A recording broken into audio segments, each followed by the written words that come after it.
OBC समाजाची जातीनिहाय जनगणना व्हावी आणि जनगणना प्रक्रियेत ओबीसींचा स्पष्ट उल्लेख करण्यात यावा या मागणीसाठी राष्ट्रीय ओबीसी महासंघाने जनजागृती अभियानाला सुरुवात केली आहे। चंद्रपूर जिल्ह्यातील वेंडली गावातून या अभियानाचा शुभारंभ करण्यात आला।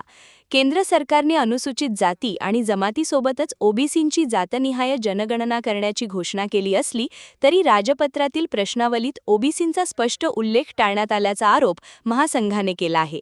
यावेळी महासंघाचे महासचिव सचिन राजूरकर यांनी सरकारवर टीका करत ओबीसी समाजाची अधिकृत नोंद जनगणनेत स्पष्टपणे करण्यात यावी अशी मागणी केली।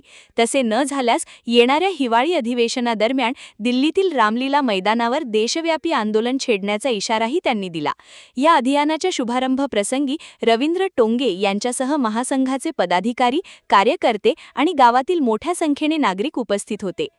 केंद्र सरकारने 30 एप्रिल 2025 ला केंद्रीय मंत्रिमंडळाने निर्णय घेतला की ओबीसी समाजाची जातनिहाय जनगणना करणार, परंतु प्रत्यक्षात भारत सरकारचं राजपत्र निघालं 22 जानेवारी 2026 ला।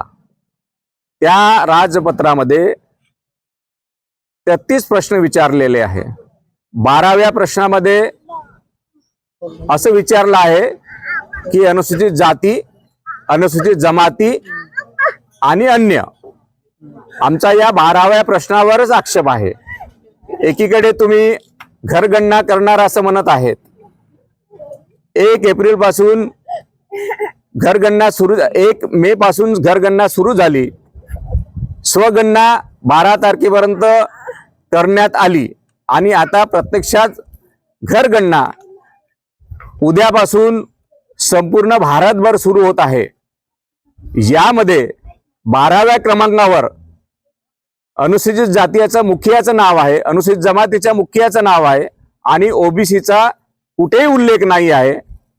म्हणून आम्ही राष्ट्रीय ओबीसी महासंघातर्फे वेंडली या गावातून, जिथे रवींद्र टोंगे यांनी 21 दिवस उपोषण केलं होतं चंद्रपुरामध्ये, या राज्याचे मुख्यमंत्री उपोषण सोडवायला आले होते, त्यांनी सुद्धा त्यावेळी आश्वासन दिलं होतं की ओबीसी समाजाची जातनिहाय जनगणना होणार आहे, परंतु प्रत्यक्षात आम्हाला साशंकता आहे।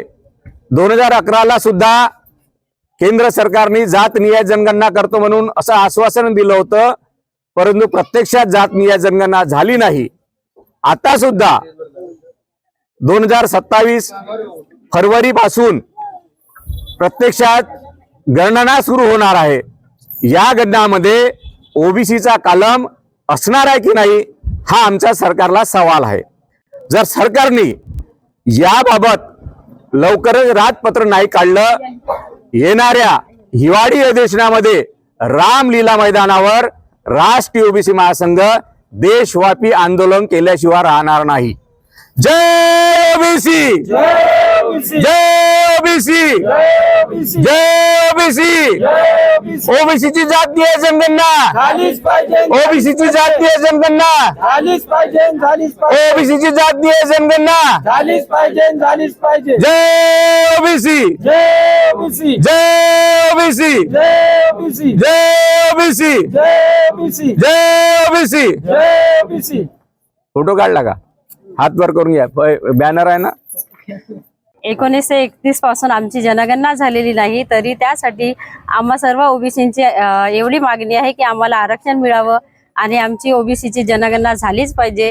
जे कॅबिनेटने आम्हाला दिला आहे हक्क, तो आमचा हक्क आम्हाला मिळालाच पाहिजे आणि द्यायलाच पाहिजे केंद्र सरकारने। त्यासाठी आम्ही हे हिवाळी आंदोलन सुरू करत आहे। क्या हुआ बहू? माँ, पाइल्स की बहुत तकलीफ हो रही है। तो तुम गुदरोग सर्जन के पास क्यों नहीं गई? देखो, जैसे हार्ट के लिए हार्ट स्पेशलिस्ट, ब्रेन के लिए ब्रेन स्पेशलिस्ट, तो पाइल्स के लिए पाइल स्पेशलिस्ट क्यों नहीं? स्त्री हो या पुरुष, टॉयलेट में तकलीफ केवल पाइल्स ही नहीं, और भी कई प्रकार के गुदरोग तथा कैंसर भी हो सकता है। इसीलिए इसकी प्रत्यक्ष जांच जरूरी है। ठीक है माँ, पर जांच के लिए हम जाएंगे कहाँ? वही काले आयुर्वेदिक पाइल्स हॉस्पिटल में। लेकिन माँ, प्रेगनेंसी में पाइल्स की दवाइयाँ? प्रेगनेंसी में आयुर्वेदिक दवाइयाँ सुरक्षित होती है।